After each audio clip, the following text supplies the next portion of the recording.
Bonjour et bienvenue dans cette série de tutoriels sur l'Observatoire national du bâtiment. Dans ces 7 vidéos, je vous propose de découvrir les principales fonctionnalités de l'ONB. Mais tout d'abord, l'ONB, qu'est-ce que c'est? L'ONB et sa version augmentée, l'ONB+, permet de manipuler une diversité de données hétérogènes sur le parc bâti résidentiel afin de faciliter l'accès et le traitement de l'information à différentes échelles, adresse, commune, iris. L'accès à ces données et à ces informations est réalisé par l'intermédiaire de 3 grandes fonctionnalités complémentaires. Une cartographie, permettant de visualiser des attributs à l'échelle du bâtiment classés par thématique, ainsi que pour la version augmentée, des attributs sous forme de calques zonales. C'est la page d'accueil sur laquelle l'utilisateur arrive lors de la connexion et depuis laquelle il peut accéder à tous les autres espaces de visualisation de la donnée. Nous découvrirons cet outil au travers de 4 vidéos.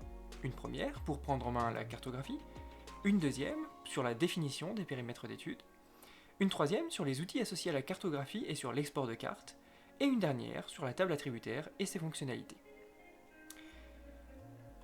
L'ONB comprend également un tableau de bord du territoire présentant les données à l'échelle du territoire, à l'IRIS, la commune, à l'EPCI. Enfin, l'ONB comprend un tableau de bord à l'adresse présentant les données à l'échelle de l'adresse. L'ONB repose sur une base de données nommée IMOP pour inventaire multi-objet du parc bâti existant, issue de l'analyse, du traitement, du redressement et de la fusion de plus d'une trentaine de bases de données nationales différentes. Plus d'informations sur ce sujet sont disponibles dans la documentation dont le lien se trouve en description.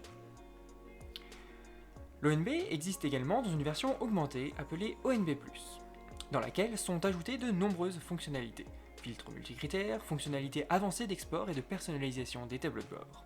Et bien entendu, sont ajoutées également des bases de données locales, données prédites produites par des algorithmes de deep et de machine learning développés par URBS. Ce sera tout pour cette introduction. Rendez-vous dans le prochain tutoriel pour prendre en main la cartographie de l'ONB. Merci et à bientôt.